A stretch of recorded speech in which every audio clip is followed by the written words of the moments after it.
Welcome to another episode of the Flagship podcast. I'm super excited. It is pitch season. What that means for us here at Flagship is every year we host an annual pitch competition that is focused on helping small businesses expand and reach their goals and their dreams. And today I have a special guest, Janelle Davis of Dream Team Academy here, who is one of our 2024 finalists. Welcome, Janelle. Yes, thank you for having me. Yeah, thank you for being a part of the show, and congratulations again for being one of the finalists. Thank you. Thank you. Yeah, so I mean, a lot of the audience who is listening probably doesn't know you. They still probably don't know me. We probably have like 4 listeners, let's be real. Sure. But what I will say is, tell us a little bit about your business. First, set the stage so we can have a good conversation. Yeah. Tell us about you and your business, why you're doing it. Sure, definitely. So my name is Janelle Davis, the owner and director of Dream Team Academy. And I started the daycare, or childcare, I should say, a year ago. Started off just kind of babysitting for peers, and I had a daughter who was preemie at 25 weeks. Oh, wow. Yeah, so I did not want to send her to childcare. I pretty much had to be a stay-at-home mom and figure it out from there, which kind of turned into babysitting, I guess, others as well. And then from there, I, woke up one day and I said, you know what? Maybe I should turn this into a business. Maybe I should, start my own childcare. And that's what I did. That's really cool. It's cool to hear it even comes from a personal passion. You saw a need in your own household, and you're like, there's probably others that have that same need. Definitely. But it seems like also you're naturally entrepreneurial. I would default, say so. Like most people would just say, I need to be a stay-at-home mom or I need to be a stay-at-home parent. Sure. You were like, oh, there's opportunity here. Yeah, definitely.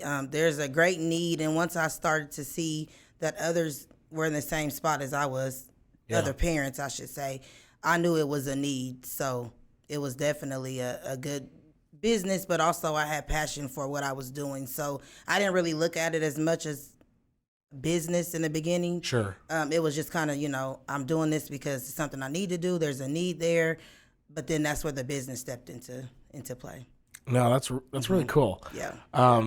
You're obviously an Anderson local, is that correct? And so, I mean, even I think we've talked about this off the camera, that it's like right now in Anderson and in Madison County, there's sort of a challenge. I don't want to say pandemic or epidemic of a lack of childcare. Definitely. And so to see somebody like you identifying that, even just as just a mom, and saying, oh, there's not just need for me, but the community needs that. Sure.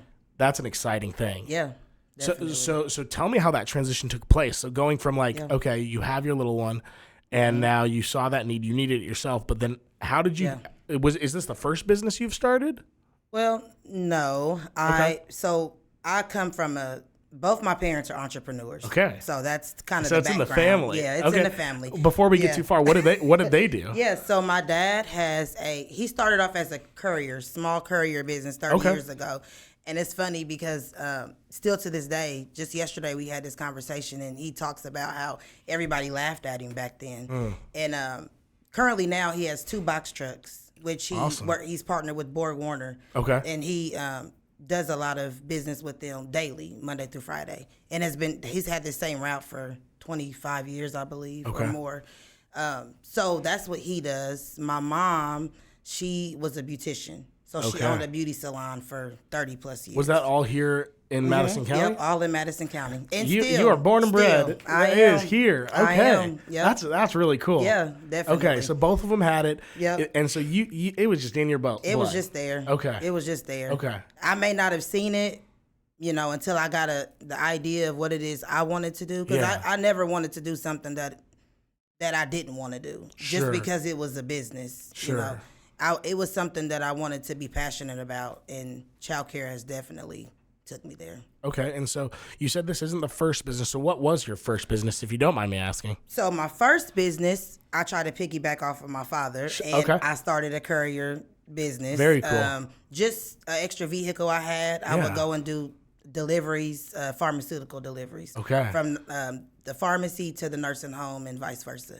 So that was the first business, but it was more like I'm just kind of doing this. I'm young. I'm doing it for the money kind of thing. It wasn't like I love doing this. Like this is going to be my everyday job. Yeah. I kind of just started out, got my feet wet, and that was that. Yeah, but I mean, even then, I mean, as you're sharing what you did prior, you did pharmaceutical delivery to retirement. I mean, even that is a level of care and service. So there's something ingrained in you, it seems like. Yeah, at I least would say so. What I'm seeing, what you're sharing is like, okay, currently you do daycare, you care for people. Before, you did a courier service that cared for the elderly. Yeah. So it seems like you're a caring person. Yeah, I think you're right. I am. I am a caring person. And I just know with this right now, it's so much more than me just doing it. I mean, you know, nothing is free. I mean, you have to make money doing something. You have to. That's the how world I'm we gonna live take in. care of my family. You know, it's like even nonprofits, like Flagship is a nonprofit. Sure. We still have to virtually run a profitable business in order to impact our community and continue to pursue our mission, which is helping small businesses like you.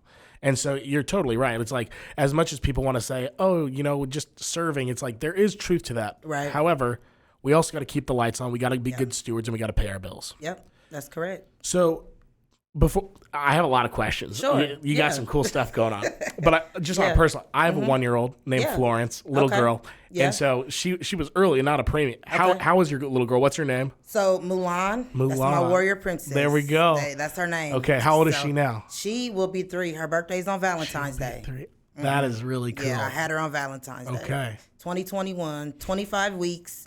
Spent 5 months in the NICU. Oh my gosh. Yeah, that was pretty tough. I couldn't even imagine. My little girl was 2 weeks early, and I was stressed. Yeah, it was. It was like she was this small. Oh my Her God. whole body. Yeah, she was. It was tough, and she was not supposed to make it, but here she is. I mean, she's talking. She's running the whole house.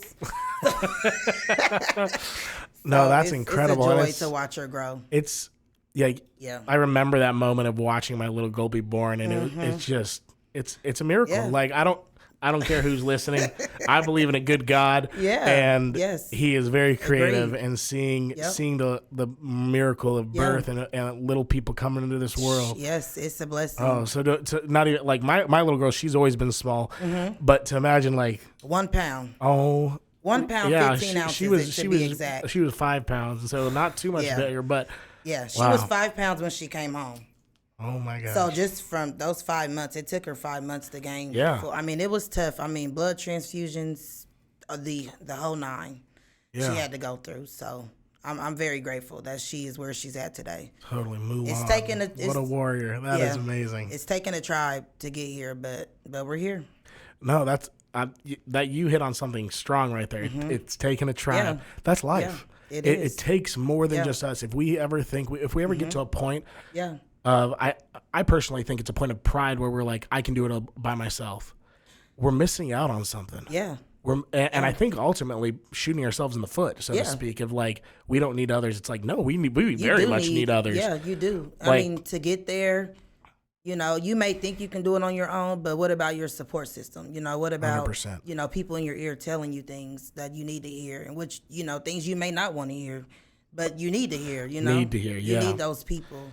No, a mentor I had for some years, he used to say, direction flows through relationship. If you show me the people that you have relationship with, I'll show you where you're going to end up.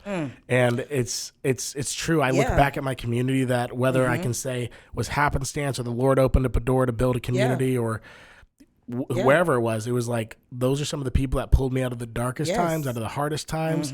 And I'm here today grateful for every single person who's been part of that story of mine. And so that's really cool. That's a cool perspective you carry, because a lot of people don't carry it these days. They're sort of like, they have this, you know, America's very individualistic. Right. They have this idea of like, it's my journey. And it's like, no, we're all on this journey together. Yeah. Sorry, I was on a tangent. No, you're fine. That's funny. I watched a movie last night on Netflix. It was called Naiad. Have you seen it? I haven't. About this swimmer, professional swimmer. No, tell me about it. She swam from, don't quote me. She swam a long way. From somewhere to Key West. Okay. But it was like, I can't remember. But anyway, long story short, you know, she had 3 different things that she talked about when she made it to Key West. There were, you know, it was a whole crowd of people. But the third thing she said was, I couldn't have done this without my team. So I just threw that out there. It comes back. But That's very true. Yeah. Well, so now let's journey back to your business. So tell me about what your business is currently doing, and sort of how it's growing, and Sure. why you're even a part of the pitch. But let's just start off current scenario. So the child care currently is licensed, and I have 12 children. That's the max I can have right now. So I am wanting to expand, obviously, because I want more children to care for. I have people that call me daily, weekly, monthly, people that are just checking in that are already on the wait list. They need care. And I have nowhere to put them, unfortunately, right now. Yeah, and there are not a lot of places to refer to either right now. Not at all. And the people that I, kind of conversate with here in Anderson that have child cares, that I just know from experience from my older daughter going to their child cares, nobody has room.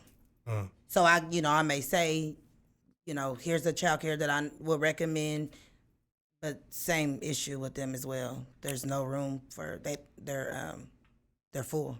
Okay, so you're maxed out, and so you're looking to grow, and so tell me about that process. How far are you into growing? What are next steps for you? So next steps is getting a facility, moving in the facility, and getting the facility licensed to run the business, to be able to hold the amount of children I would like to. I would like to double, if not triple, the amount of children I have now.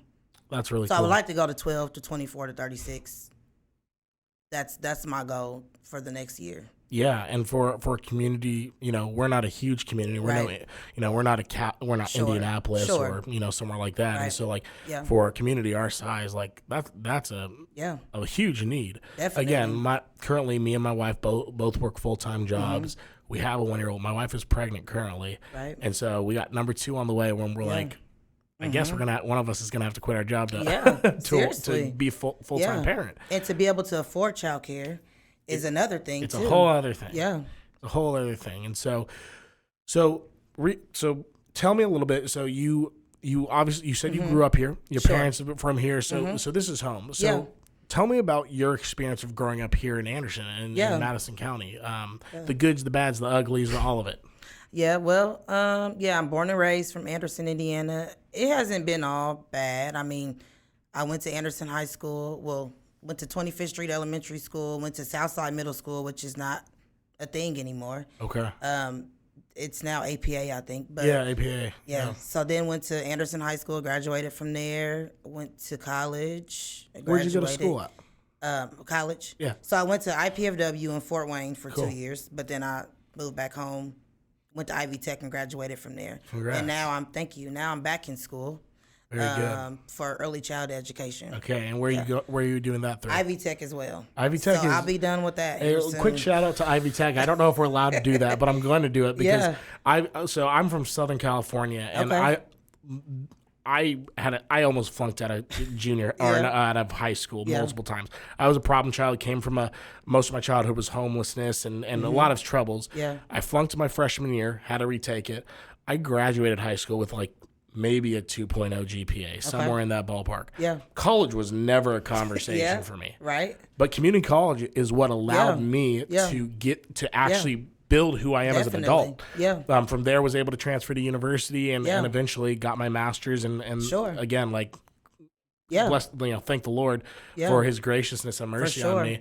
But no, I have a special place for community colleges because they give opportunity to those who maybe came from some hard backgrounds. So good for you for going back and doing good things. And I have some colleagues currently who work at Ivy Tech and are doing some really cool things. And so I love Ivy Tech. I mean, when I moved back from Fort Wayne, I was able to just jump right into another degree and graduate with that. And here I am again, about to graduate again, and then hopefully go on to my BA is what I really want to do. Awesome.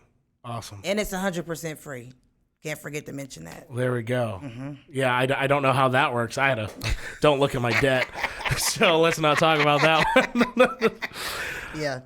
But very cool. And so, okay, so you went to college, came back. Tell me a little bit more about now your journey here in Anderson. Yeah, so now, I mean, with the business, it's been great because a lot of people know my family. Yeah. So, that's a lot of people that I get are referrals. Families to watch really their children because they're like, oh, no, we love your family. We know you guys are going to take good care of them. I get that a lot. Yeah. And that to me means a lot as well, because I know not only did I put a spotlight on myself, but my parents have already put that spotlight on us as a family, because, you know, for you to mention that to me multiple times from different people and to know that you trust me with your kids mean a lot. Oh, it's a big deal. I'm not a trusting person. I'm pretty guarded. I'm not gonna lie. Yeah. So I mean, and you're gonna be like that, especially when it comes to your children. You know? Absolutely. Yeah. She's my little princess now. Yeah. No deal cross. Right. Yeah. Seriously. So I mean, so you've been doing this now for a few years. Yes. Or for a year. Right. You saw the need over the past few years when you had had Mulan. Sure. And you know, now that you've been doing this for a year, what are some of the things you see? Because I don't think, especially in the business world, I don't think we give enough credit to the things that we as entrepreneurs, as business owners, as professionals, can learn from kids. Oh, they teach me something every day. So I want to explore that a little, because before we even get into that, because there was I want to say it was Harvard or Yale did a study years ago on problem solving. Okay. And they gave a bunch of, they had multiple groups of college students, Harvard and Yale, top academics. Right. They gave them a bunch of popsicle sticks, like wooden sticks. Okay. And a marshmallow. Okay. And they said, you have to build a tall tower and the marshmallow has to sit on top. You can do it however you want. But the goal is the marshmallow has to stay whole and it has to stay on the top. Okay. And you can build your tower however. And so all these college students, these super smart people in our nation, they took hours strategizing, planning. They're like architects trying to figure out all these different things and whatnot. And I think that I'm gonna misquote this. So, you know, fact check me and complain to me later. Yeah. But it might have been like 18 inches, maybe 24 inches was the tallest one, about 2 feet. Okay. The Harvard and Yale did the same thing for then a bunch of kindergartners. Wow. And they gave them a bunch of popsicle sticks and just said, they told them to do the same thing. They spent no time strategizing or building a plan or anything like that. They just had fun. Yeah. And they, every time, I think it was like over 20 times they did this study group, and every time the kindergartners won. Wow. That's amazing. So I think about something like that, and I totally misquoted a lot of stats in there, so don't judge me. But the principle is true. Yeah. That there's a lot we can learn from kids. Oh, yeah. And so, I mean, you've been doing this for a year now. You have a little one. I've had a little one for a year now, and I already think I'm learning from her. Yes, but you will. Now you have 12 you're learning from. Share a little bit about that journey. Yeah, so they all, I mean, it's 12 different personalities, you know. I mean, it's really amazing. And me and my best friend talk all the time about, you know, like we'll be on the phone and she'll listen to me with my own daughter at home, and she'll say like days later, like, I'm so glad that you kind of reiterated that to Mulan that day, because it kind of made me think about something differently when I'm approaching my kids. You know, just as simple as, I'm trying to think of an example, sorry. No, you're good. Something as simple as, instead of me always doing it for them doing it for themselves, like getting a paper towel. I mean, it sounds so simple, but when you start seeing these kids do the things that you've like reiterated to them for like 2 months, and then now they're just doing it on their own. Like like potty training. You know, I've potty trained almost all of them, and it's like, but I don't know. I mean, there you should be getting extra pay for that. I mean, that's a whole thing right there. And it's funny because here I am, Milan. I'm trying to potty train her, and I'm potty training my other kids at the daycare, and you know they're on top of it. But then it's like my own daughter. Yeah. I don't know. It's something about you with your own kids. I don't know what it is. I feel like it's harder with my own daughter than it is.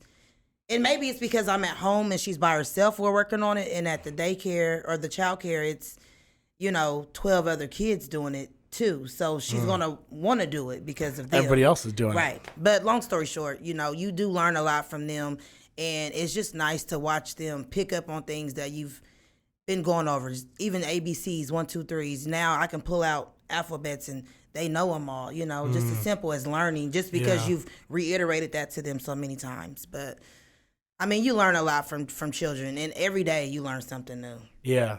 Well, and there's something, I think, again, we earlier we talked a little bit about like can't do it alone. And Yeah. I think kids get that from the start. Yeah. Like they get it. It's Yeah, like they do. don't even question it. Like they really try to do it by themselves Yeah. sometimes, but then like inevitably they either need, you know, the parent, the adult, or even just Definitely. another kid to come alongside of them. And another kid, like even one kid started out did not like any of the food, but the parents already said that, you know, he or she was picky. But now he's sitting at a table with all these other kids and they're all eating. So I'm like, he's not picky here, maybe at home, but not here. because they know mom and dad will give in. Yeah, but I mean, that's just an example of how other kids, you know, they put another influence on each other. Yeah, and it sounds like what I'm hearing when you say all that, it sounds like at some level kids have a better understanding of community than we do. Yeah. Yeah, it's like it's easier for them to get along with each other. Like, look at our world. It's like everybody's fighting everybody. Everybody always has their guard up, things like that. And it's like kids get it. Like they do. A kid can meet a kid, and in 20 minutes they're best friends. Yeah, definitely. And holding hands and playing together. You know. Well, I think, again, going back, like, I can only speak from an American perspective. Sure. I was born here. I'm first generation American. Yeah. My dad immigrated here from India. Okay. And like in India, culture is very different than America. Sure. But in America, it's very individualistic. And whether people listening see that as a good or a bad thing, it is what it is. Yeah, the reality of it. And community doesn't come normal here. There's a study of like different demographics and geographical locations, and they called them cold cultures or warm cultures. And warm ones, such as like a lot of South American cultures, are very warm. They're welcoming, invite you in, have dinner at my table. You're virtually one of the family. Yeah. While more European and American cultures are what are considered colder cultures, where it's just like, hey, they're more, let's say, industrious and things like that. They're more engineering and things oriented, but they don't understand just open up my home and all is welcome. It's not a natural thing that comes to us. And so being an American, it's like, I think there's a lot we can learn about community. Yeah, definitely. Because I think that's something I think a lot of us lack in. Yeah, I agree. Yeah. I agree with you 100%. I don't feel like it's as tight-knit, you know, of a community as it should be. Sure. I definitely agree with that. So I'm going to switch hats because we can get deep on that one. And so I don't know if we have the time for that. You're fine. We probably have close to 10 minutes left, and so I want to respect your time here. Sure. But tell us a little bit more about, you know, where, like we said, you're a pitch finalist for the flagship pitch this year. And, you know, as you've been preparing and prepping, you have this dream of an expansion. Sure. And so maybe some of the audience is listening, some of the judges are listening, you know, our community is listening. I hope. and you know, if you could paint a picture of like, hey, in the next year, in the next 2 years, where you see your business, what would be the dream scenario? Yeah. Tell us a little bit about that vision. Cast a vision for us. Sure. Because I would love, not just for me, but also the people listening, to see a business owner like you, see the mission that you have, and be able to say, I want to buy into that vision. Yeah. And whether that looks like them helping, them supporting, them just shouting your name out. I love supporting local. You know, one of the other podcasts we recorded recently, they said local by choice. Yeah. This idea of I want to choose to be local by choice. There's a lot of even daycares nowadays that are like name brand. Sure. Yeah. No, they are. I'm not going to name any of those name brand ones, you know what I'm saying? But what I will say, I don't know what else to call it, but like, some people default to those. It's like this, that, or the other. And it's like, well, no, there are a lot of people like you who have a passion, see a need, are a customer themselves, but also want to provide a service for other people to have a good outlet of that product, so to speak, or that service. And so, cast a vision for us. Let us hear your heart and a little bit about where you see yourself going in the next couple of years. Sure. Well, first, I am so grateful to be participating in the pitch. I'm so excited about it. Not gonna lie, I didn't think I would have stood a chance, but now I built up my confidence, and I'm like, you know what, let's do this. You're doing some incredible things. Excited. Don't doubt yourself. You're doing some really incredible things. I'm working on that. That's something I'm working on myself with. But you need, just like you trusted yourself to launch a business early on, you need to trust yourself here and say like, hey, I got this. That doesn't mean you got it by yourself, as we're talking about, but it means you got this. For sure. You're right. So I'm very grateful to have been chosen to be one of the participants, and I'm looking forward to it. It's such a great experience, and it's been nice preparing with my mentor as well. But the vision I have for my business in the next year, I'm going to go with the year. Sure. Because I'll be done with school in a year. So I'll have my proper education to be able to run the center that I really want to run. Yeah. And I will be moved into that center, and I will be able to house that 24 to 36 kids. We'll love to have more, but we'll see. But that would be my vision. As far as the property and everything, that's already there. I just have to put the work in to get it, renovated and up to date. Right, get it up to date how I want it to be for the kiddos. Yeah, and with Dream Team Academy, in this growth season, where do you see, how do you see Dream Team Academy as sort of like a figure, or as a maybe a lighthouse even to the community? Yeah. I would say, it's a good question. I would say more so, for one, to be able to kind of show people that this is something that can be done, because we need more child cares. Even when I do this expansion, it's not going to be enough not for our community. Not at all. But it's in the right direction. Right. It's in the right direction. And maybe I can be maybe a mentor or advocate to someone else who may want to open up a child care that may have not the same vision, but somewhat kind of the same intentions on, wanting to pursue their career in child care. That's really cool. Yeah. Sometimes our testimonies, our stories can inspire others to take that step. Definitely. And so that's cool that you're like that. That's a good aspiration to have. The materials that you guys provided for us to share. I've had people write me already about, oh my God, like that's so great, or oh my God, like do you mind helping me open the child care? It's starting. Yeah. Well, and that's what I found with entrepreneurship. We call it the entrepreneurial spirit. And it's sort of like a little spark in a community. Yeah. Like, it's not going to be prevalent everywhere. Sure. But once people start catching it, all of a sudden you see a community changing. Yeah. One of Flagship's beliefs, our mission, we truly believe entrepreneurship is a solution for economies, for communities. We believe that entrepreneurship can build healthy communities. Definitely. And that's why our mission is to help small businesses grow, to launch small businesses, to make it easier for an entrepreneur, because entrepreneurship is lonely. It's hard. There's a lot of things you think and then once you get into the meat of it, you're like, I did not even consider this. Yeah. And I can't remember when we last talked. Me and my wife were opening a business here in town as well, and it's tough. Yeah. Yeah. and it's a lot that goes into play. Yeah. Sorry, I had a cough there. I guess lastly, we're coming up on about time. Are there any other things that, when the community is listening to this, when people are hearing your story, things you want them to know? Sure. That you just feel, this is on my heart, and I feel like I want to make sure I say this. I definitely want to let my community know, if it's something that you want to do, don't let anything stop you. Don't let anything hold you back.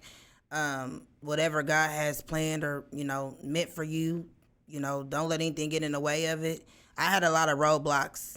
A lot of people thinking, you're not going to be able to do that, or you're not going to make, don't let anybody detour what you feel is for you. You never know until you try. That's what I'll say. You never know until you try. And sometimes, you just got to take that step, got to take that leap of faith, so to speak, and sort of trust, bet on yourself. That's exactly what it is. Yeah. That's what you got to do. No, that's really good. And so, Janelle, it's been a pleasure being able to have it's a short conversation. Time flies really quickly. Definitely. But thank you so much for a little bit of your time. Yeah. We're excited to see how Dream Team Academy continues to grow and impact the larger community. Thank you all for listening. Thank you for tuning in. Like, share, subscribe. If you're looking to help small businesses grow community, be local by choice, there are a lot of good ways to help your community, and here are just a few of them. But thank you again for tuning in, and we will see you next time. Again, Janelle, thank you so much. Thank you for having me. Thanks for listening to the Flagship podcast, sponsored by Pinnacle Systems. Visit our YouTube channel for the full-length video podcast, or find us on Spotify and Apple Podcasts. New podcasts are posted every month, featuring local leaders from Central Indiana. For more content, follow us on social media at Flagship Enterprise Center. Until next time, thanks for listening.